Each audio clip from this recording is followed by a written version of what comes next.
benefits feel murky, confusing, or buried in law. We'll translate the jargon and call out the flaws. No spin, no sales pitch, just what benefits folks should know. Health and welfare, decoded, let's get into the show. Hey everybody, welcome back to the EOB.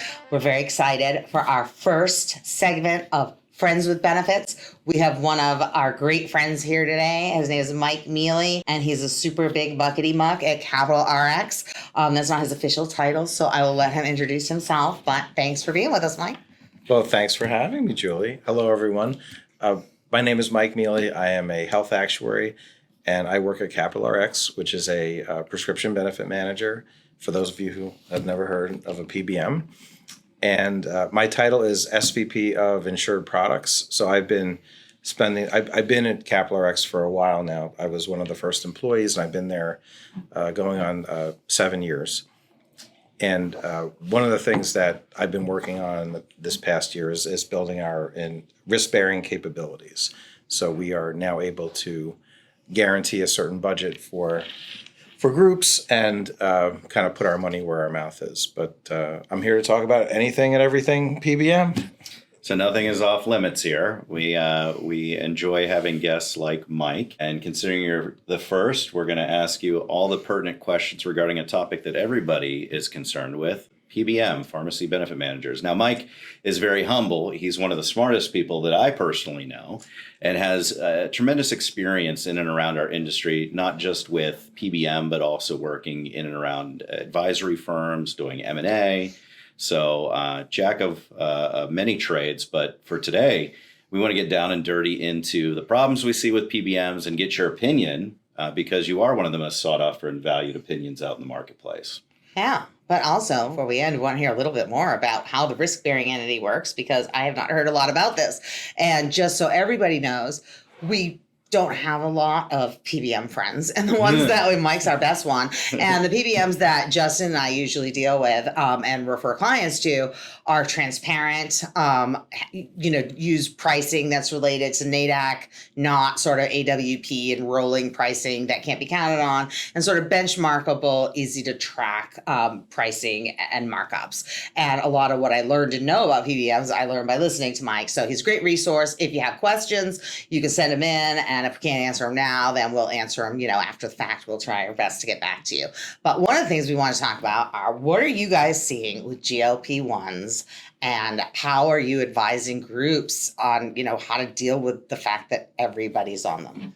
That is a topic we talk about a lot. So let me start by sharing some statistics. So in our book of business, we have about a little over 3 million members now at Capital RX. So we, if you cover GLP-1s just for diabetes, so just Ozempic and Mounjaro, our 2024 trend versus 2023 was only 3%. I think most people will be very happy. Wow. Yeah, that's something with that. Yeah.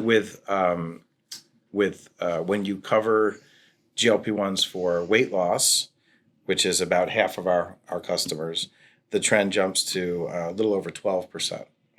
Still. But some groups are even higher than that. Yeah. So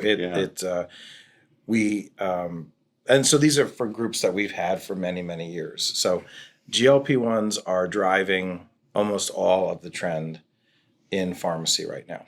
Are there any ways to sort of help plans figure out how to cover them in a way that doesn't result in, a 30% increase? Or it sounds like you obviously have figured that out if the average is 3 or 12, depending on what you're covering. But how do you avoid the worst case scenarios? Let me answer that in 2 parts. So the first part would be, there are FDA guidelines about when somebody is eligible to receive a GLP-1 for weight loss. So not anybody can get it. In our book of business, we tend to approve about 65% of the requests for GLP-1, which is considerably lower than the rest. And the reason that we're very tough on this request. So the criteria, and again, I'm an actuary, not a clinician, but and I'm speaking at kind of a high level. Basically, you have to reach a certain body mass index and a certain amount of comorbid conditions. I don't know the exact criteria, but what's interesting is most most doctors' offices tend to be pretty loose with check the box here, check the box there. So what we at Capital RX do, and I would recommend that all PBMs do this, is you validate. Okay, so you have one comorbidity, show me.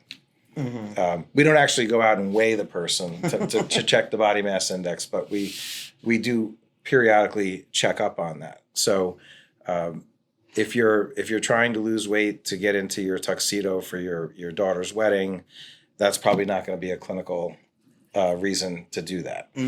So we enforce it very strictly. But that's part one of the answer. So that's why we've only had 12% trend. But I have a different way to skin this cat. So I'm a cat owner. Me That hurts. too. I'm sorry. Well, a different way to solve this problem. Yes. So you don't necessarily have to cover weight loss the way the FDA says. You can come up with your own rule set. Now, again, I'm not a clinician, so I don't want to get the clinicians that are listening all upset, but you can develop your own criteria. You can say, you know what, I think that 30 BMI is too liberal. I want to make it 35. I want to make it 40. I only want this to be for people that are morbidly obese. And I'm not saying whether that's good or bad. It's a clinical term. Yes. I'm saying that if, for example, if you said we're only going to cover these drugs for morbidly obese people, about 90% of the use would go down. Oh. So, but you can't just do that. Yeah. Because PBMs are governed by URAC and other clinical rules. You would have to get a P&T committee to establish that criteria. And what does PMT stand for?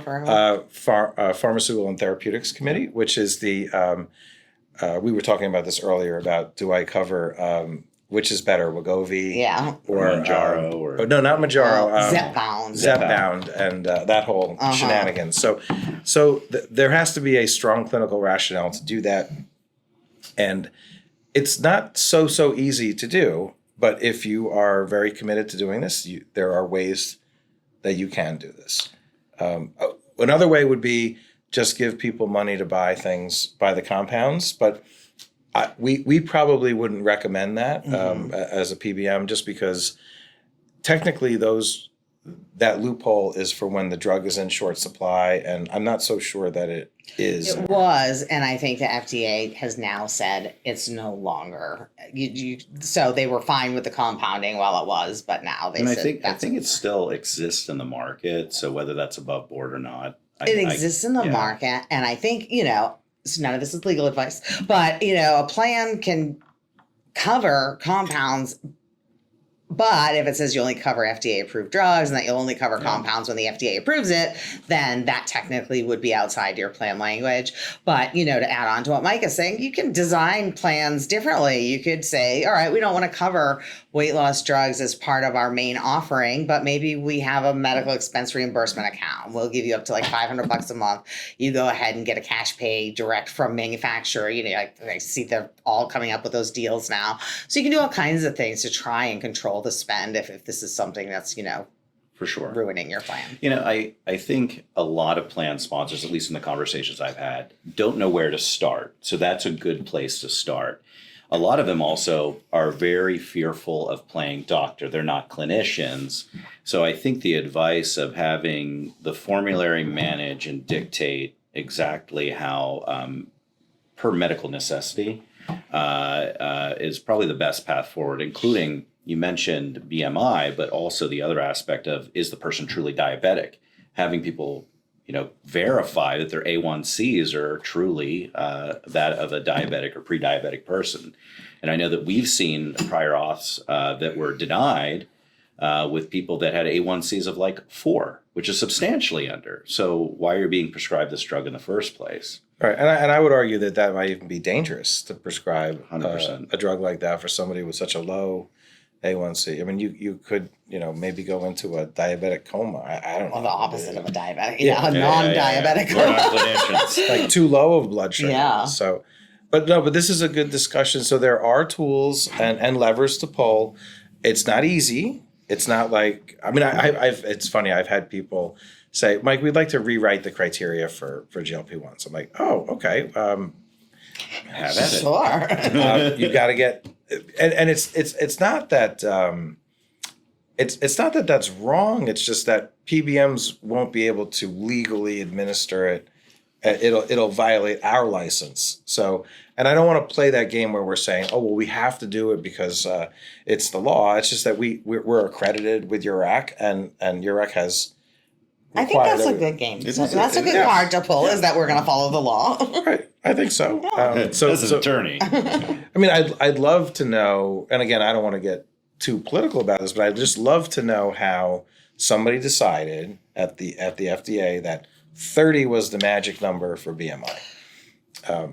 Why isn't it 31? Why isn't it 32? Like what? Why isn't it 21? Why don't we just put it in the water supply? I mean, so you know what? I say this all the time. You know, it's great that we have medicines that treat all these illnesses. God, when I started in the PBM business, there were no specialty drugs, there were no rebates. Now I'm really dating my age now, but you know, life was pretty good 30 years ago, and here we are now, and now drugs are 25% of your total budget. They were 7 when I started. Are the outcomes there? So I've yet to see anybody tell me, because we've put people on these $18,000 a year medications, our medical costs have gone down, you know, by X. And I'm waiting still. I think the long-term studies are going to be interesting to see if, 100%. you know, we end up with a lot lower costs for chronic disease management, or if we don't. Like one of the things I saw that was happening early on, we're like, oh goodness, all these people taking Ozempic are now pregnant, and ooh, a surprise baby at 40 because, you know, all of a sudden you became more fertile. And so some things that are good for you could also raise health plan costs, you know, in unintended ways. I also think another recent development, I'm interested to know how you guys are handling this. These drug companies, I just saw an interview the other day with, I don't know, the head of Novo Nordisk or one of those. Nordisk. Yeah, I don't know. This is a weird name, right? And he was like, yeah, no. Or some doctor was like, well, once you're on it, it's just like managing any other chronic condition. You should anticipate that you'll be on it for life.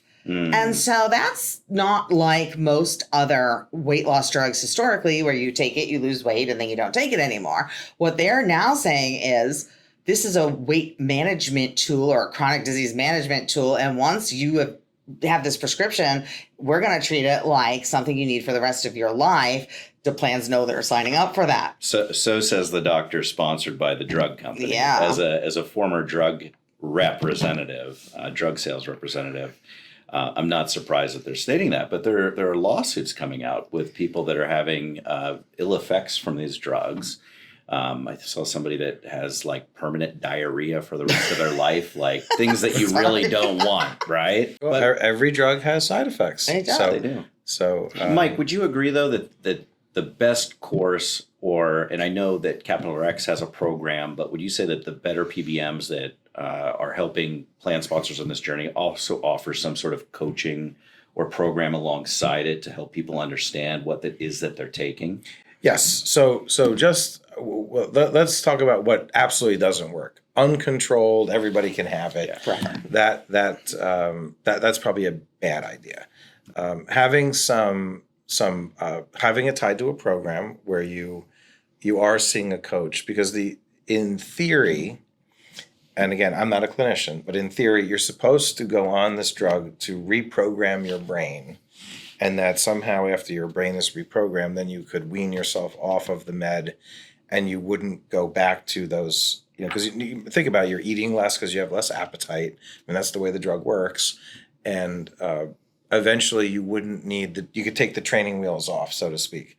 So there are many programs out there that do wean people off of this drug after they've achieved goal weight. Are there any studies on how many people keep the weight off versus, because my understanding is that was the initial thought, was that you'd reprogram your brain and you'd get weaned off and we're all going to be thin and it's going to be great. But now it's becoming, you're going to need to take that for the rest of your life, because we're seeing that when people come off, they their brains go back to wanting. But I can tell you there's a ton of anecdotes running around. Yeah. I know a guy that it changed his life. He lost so much weight. I know a guy that grew a third arm. But think about this. In 2022, there were no GLP-1s. I mean, they were just starting to trickle in to the market. The explosion came in late 23, but the drug was in short supply. Yep. And then finally 24 was the first full year. And 25 is also going like gangbusters. So I think the drug companies built additional plants, or they stopped making insulin so they could make more. I don't probably. But it's and if you look at their stocks have done very well. So they're going to exceed 150 billion in sales this year, which is wild. So let me ask you this, Mike, because we talk about rebates all the time, right? Mm-hmm. Rebates are here to stay for the time being. They've increased over time, and you often give a stat regarding what percent of your spend should be coming back as rebates. And I don't remember what that was from the last time. I do talk about this a lot. Julie, whenever Julie's in the audience and I'm speaking, she says, tell them about the percentage thing. So get ready to have your mind blown. So in 2024, rebates were between 35 and 40% of drug spend. So if you were spending, I don't know, $10 million a year on drugs, before copays and all that, you would expect $3.5 to $4 million in rebates. And people. Do you all hear that? If you spent $10 million last year, you should have gotten back $3.5 to $4 million of that spend in rebates. I suggest you check that later. Yeah, right. And to that point, if you're getting a rebate credit from your administrator, make sure that the math is mathing correctly. They don't always line up. So it's an area of profitability for a lot of these contracts. And if any of you are still trading rebates as administrative services, that's way too much money to pay for your administrative services. Right. Well, don't some administrators have a negative? They do. They pay you to pay their claims if you let them keep the rebate. So so that was in 24. And I want to be very careful about how we go through this. So in 25, that number, for the first time in my career, has dropped. It used to be 16%, and it was 20%, and it just kept going up, and everybody said, well, rebates will just keep going up. Well, there's a reason for that. So now rebates, I would say that for 25, rebates are probably more around 28 to 35, and the main reason for that is biosimilars. So Humira is no longer the number one drug in this country. It's probably Wegovy or that's fair. But in most groups that I look at, Humira was always the number one drug. It was also one of the highest rebated drugs available. So just moving away from Humira to a biosimilar like Usimri, and there's a bunch of them. There's a bunch that are actually owned by the PBMs, but don't get me started on that one. Oh, we're going to talk about it. Wait, is that a conflict or something? Yeah. Could be a little bit. Yeah, that when it's the only one on your... Yeah. A little bit. So that one drug, Humira probably accounted for 15% of the total rebate check. I mean, it was a huge number. And then right behind it was Stelara, which is also now biosimilar. So a drug like Humira is, say, $8,000. I was about to say the generic, but the biosimilar, which is kind of like generic, but was such a better upgraded word, right? Yeah, way better. That drug's about $500. Oh my gosh! So, but now it wasn't like you're going to save $7,500 because the rebate was very big. Don't make me say the number on TV because it's sort of a secret. All right, but if it was around 40%, you're still saving some money at the end of the day. Yes. So overall, it's a win. 40% would be on the low side of the number, so anyway, I guess I expect that number will probably hover around 32% for the next year or two, and then who knows what will happen in the future. There may be a new rebate war. I'll tell you what's going to happen with GLPs. Because I get this question all the time. What's the future look like? So GLPs will continue to get indicated for more and more things. As they are. Like I think Sleep Sleep apnea, yeah. It's heart healthy. Hey, let's just put it in the water supply. And now it's Well, weight management is the newest Yeah. sort of prescription because that lets you stay on it forever. Right. So there's going to be more use cases of the drug, but rebates are starting to increase because there is competition. There's 2 players now, but we were talking earlier. There are 100 GLPs in the pipeline. 100. So everybody's making a GLP-1. This is Wow. Well, you've heard of the Me Too drug. That's from the 80s. Yeah.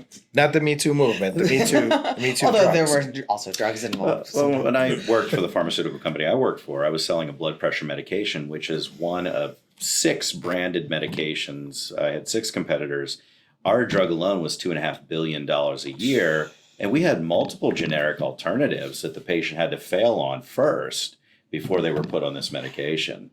It's just wild. And like Eli Lilly, I think, makes Zepbound and Mounjaro. They're the same exact drug, but for whatever reason, Mounjaro is the one that is FDA approved for diabetes, and Zepbound is FDA approved not for diabetes, but that's for that's obesity. not the first time that's happened. Why does that happen? Oh, there's lots of reasons why they do. Yeah. I mean, I don't want to get too technical, but their drug companies are smart. They are managing those 2 drugs, even though they're the exact same drug. They're managing them totally differently. Mm-hmm. So one is they're going to have different price increases over time, and they're going to have different rebates. It affects 340B. So It's the same drug, people. yeah, it's the same drug, Yeah. but they're being smart. Like if you notice, Ozempic hasn't really gone up very much because Started out pretty high. it started out very high, and but the faster they increase it, the more it decreases the 340B price, and this 340B it's that's a whole nother topic. So So you'll come back to Friends with Benefits. love to come back. Love to come back. But before we go on now, so let me ask you what you think about this. So we're talking about the rebates that are going to happen with GLP-1s, and everyone can go look online. CVS Caremark has entered into a deal with Eli Lilly. And so they used to have, up until July 1st of this year, I believe that their formularies contained Zepbound, and now they don't. And so it's a non-medical management decision made by Caremark to say, we're gonna pull that from our formulary, and Wegovy is the drug of choice, and you have to try that even if you were on Zepbound. And if you don't, then maybe you can try Mounjaro, which if you don't have diabetes, it's not technically FDA approved for you, but that's the plan right now. And I think there's a lot of scientific studies out there that say Zepbound works. I don't want to get in trouble. So I think that Zepbound works much better than Wegovy in the studies.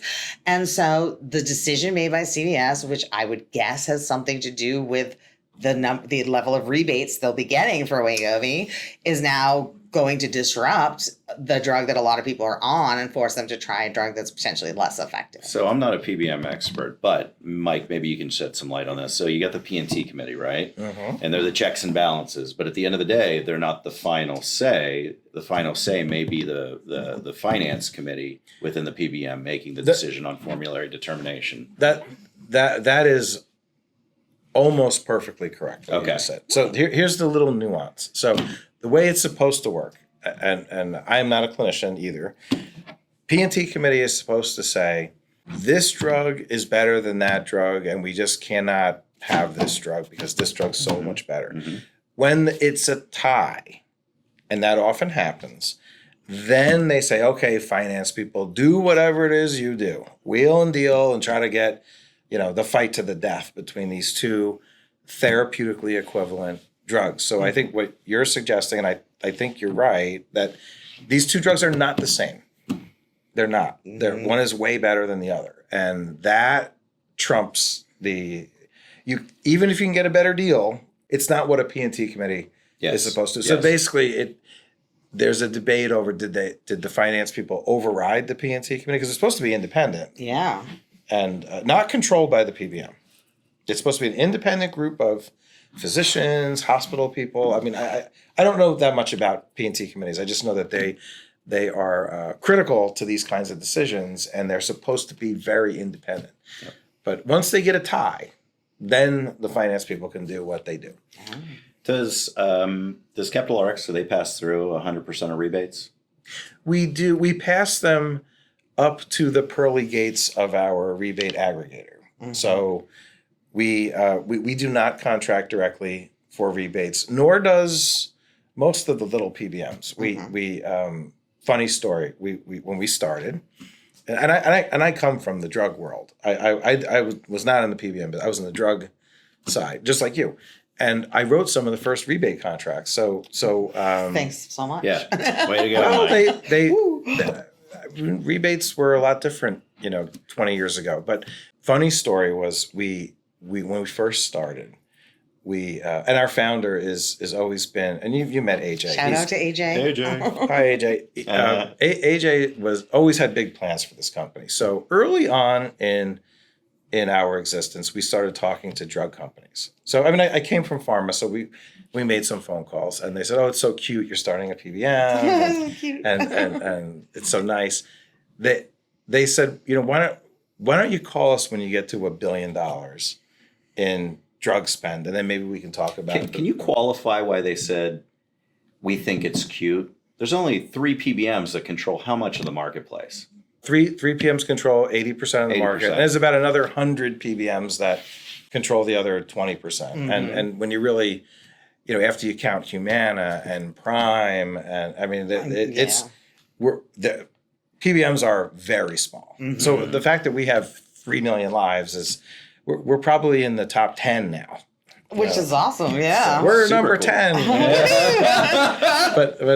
But you're a little fish in a humongous pond with huge sharks. Right. So drug companies would rather not have, hundreds and hundreds of rebate contracts. They'd rather just deal with a few big players. It's easier for them to manage. So back in 2017, when AJ started the company, the mark was $1 billion. So we reached $1 billion, I guess, right after COVID. And so we called them again and said, "Are we big enough yet?" They said, "Call us when you get to $5 billion." Moving gold. All right. So we got the message that they'd rather deal with an aggregator. And so an aggregator is somebody that negotiates on behalf of a block of other PBMs. So we happen to use a company called Ascent, which is owned by Prime and ESI. There are other aggregators out there. I'm sure CVS has one, and for some reason they're all based in Switzerland. I'm not really sure about that. Some tax they're all rationale. offshore. So to answer your question, whatever rebates we get from Ascent is what we pass through to our customers. And are you able to identify for your customers whatever amount Ascent keeps back? Like, do you know what 100% would be, and you get everything that we don't get, but the 100% was this, and you're getting this? I don't know. Yeah, I think the rebate aggregators are pretty opaque, and I don't know how we get them to the table to be like, hey, you have to make a compensation disclosure. People don't even know how would I get to them. It's probably a legislative change or something like that would have to take place, some precedent. But what I will say, with all the PBMs that we've worked with the big 3, we've worked with a couple of smaller PBMs. There are very few, Capital RX being one of them, where we've been able to get data that other PBMs have told us, frankly, no, we're not going to give that to you. It's proprietary, or we can't give you at a plan level. So we talk a lot about fiduciary rules. If I ask you, I don't get that, because under CAA, we've got a lawyer right here. 100%. Is that even okay to say that? What he just said? No. But, it's not okay, but we agree. You have to tell. I know you do. You guys are early adopters of understanding what PBMs, that they're actually subject to laws. But it certainly hasn't pierced. You're alone in your top 10. I'll put it that way. Some smaller PBMs, transparent PBMs. Anyone who's transparent is much more willing to give a compensation disclosure. That's just a law of nature. They don't have forfeiture provisions in their contracts, like you get 100% of your rebates passed through. But the one that really bugs me, Mike, is you have all these vendors that sign off that there's no gag clauses in their contracts, and then PBMs in particular, they submit to the federal government RxDC reporting every year. And you guys are the only ones that have given me line item data, files D7 and D8, which specifically show the movement of rebate dollars. And I think that's impressive and something to speak about. It's interesting that you bring that up because I am gonna I'm gonna pick on the employers a little bit on this one. So when this all first came out, I did a lot of podcasts, and I did a big one for IFEBP. There must have been, I don't know, 4,000 or 5,000 people on this WebEx, and you could see the chats, and the chats were amazing. Why is the government making us do this? Wah! You know, and I was reading these chats, and I said, "Oh my God, you guys don't get it. This is the best opportunity of a lifetime. You're going to get to see for the first time what this is, because there's two ways to report RxDC. Mm-hmm. I can tell you how much rebates we got for you for your experience, or I could just give you like this average of what I got for everybody. Aggregate. And Yeah. And it's interesting because we the PBMs will do the second one for free, Yes. and we'll even submit it for you. Yeah, on and you'll never even have to see it. You'll never, don't worry about it. We'll make it. There's nothing to Yes. see here. We'll submit it, and it's all good. And I gotta say, even in our own customer base, who like really sign up for transparency, I'd say probably 70% of them elect for option B. Come Well, on. that's because they trust you. Yeah, but Well, I mean, so, we have no reason to. I mean, and, but they have a duty to monitor. They do. But on the flip side, our rebate reports have a page 2. Oh. Like, here's page 1. Here's how big the number was, and page 2 is here's all the drugs that made that number. Yeah. So if we write you a check for $600,000 for a quarter, we'll say here's how it breaks down by drug. So here's how much we paid for you on Humira. You had 9 Humiras, and here's the rebate.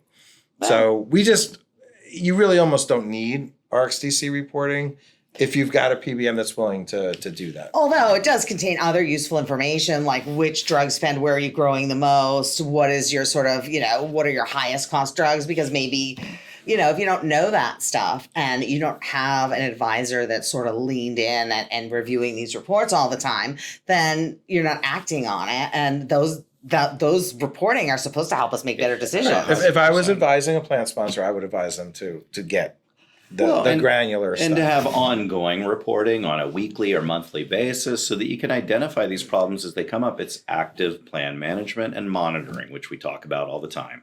Although, just to make plan sponsors that have tried this and have not succeeded feel better, not all PBMs are created equal. And what Mike is talking about is not the level of service you get from all PBMs. And Justin and I have tried as a lawyer and a benefits advisor to obtain granular level data for a client. And by a certain carrier that shall remain nameless, was like, why do you want that? We have to have a meeting first. Well, let's be honest. It's been like 4 different plans that we've done this with and written demand letters, and they go, "Oh yeah, we know what the law says, but no."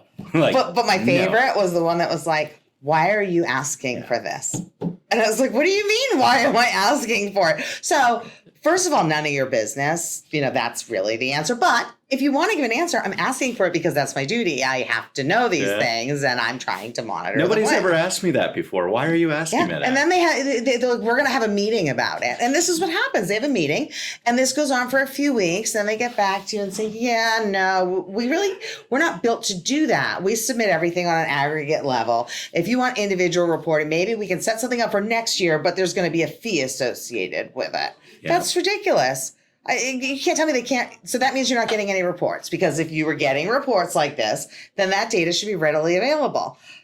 I'm sure that data is readily available and it shouldn't have a cost attached to it. But anytime someone doesn't want to give you information about how much money you're spending, you should take that. I think the bigger the group gets, the more important it becomes, because there are some big employers, some health plans, they have their own P&T committee, or they contract with one.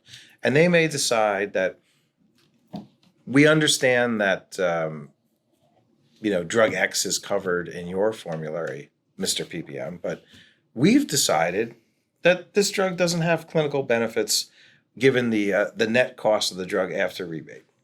And so that's why you would need it.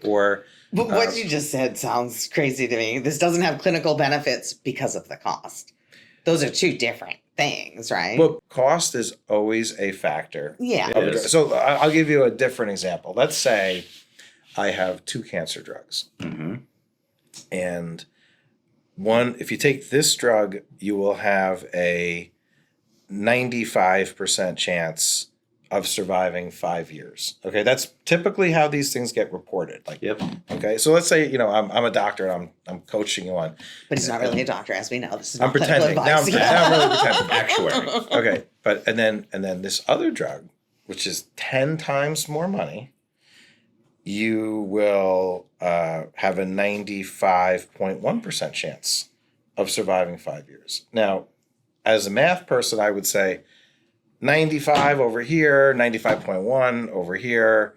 If I had to pay for this out of my own pocket, I wouldn't do it. Yeah, there's no clinical benefit. I get it now. Yeah. That makes sense. But and so yes, I'm totally contriving this example, but I could tell you in real life, some of the efficacy is just terrifying how worthless some of these new drugs are. I mean, they are not meaningfully better than what's out there now. Mm-hmm. And again, I want to stay in my lane, but I wish more people would see the data themselves and they can make their own decisions. So on that note, you mentioned the bigger the group, the more leverage they have. The other leverage. Well, the more expertise they have too. So they Good can, point. Because a smaller group doesn't have the resources to make. I mean, a P&T committee is not free. Correct. So if you're a 100,000 employee employer, you're spending billions on healthcare. You can afford a $3 million P&T committee. Mm-hmm. But if you're 1,000 lives, you don't have the resources. And if you're 1,000 lives, even if somehow you did get a P&T committee, you can't just sashay into CVS Caremark and be like, No. we don't want this in our formulary. You don't have the same bargaining power to effectuate those changes. We would administer anything You would. that a P&T committee dictates to us. So, Well, that's great. That's not the norm. okay. I think, It's not- I think it's very difficult, and it depends on who, especially if a lot of employers, even larger employers, they don't even have a direct contract with their PBM. They buy on to a sort of The really good deal. Yes. and so they're Or they getting all go to a kinds firm of. that represents a really good deal that we know isn't always a really good I get deal. that a lot. So the other topic I'd love to talk about is how frustrating it is to procure PBM benefits. So I do this every day. I bid on we Capital Rx bid on. Yep. I think we're going to do 850 bids this year. Only And 850. we are in the height of bid season. It's just kind of winding down now. Mm-hmm. People are making their final decisions, but oh my God, if I had $1 for every PBM RFP that was almost completely worthless, I'd be a rich guy because Yeah.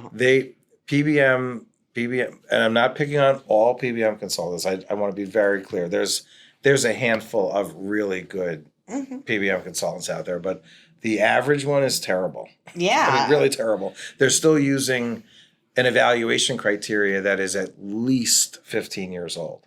Okay, it's pretty stale. And the discrepancies that I've seen, having evaluated some of these from a fiduciary lens, it's horrible. It's like they don't know how to price it. So we'd love to have you back, Mike, on the explanation of benefits, specifically friends with benefits, to talk about this topic. And and sort of RFP questions that people should be asking that they're not, because I think you're right. And it's very similar on the medical side too. People are sort of asking questions about contractual provisions that you shouldn't even allow in there anymore. And it's like, why are you asking to try and get like the best deal on this completely illegal provision? Just say, I don't want this provision. That's what you should put in there. I still see questions about the AWP settlement.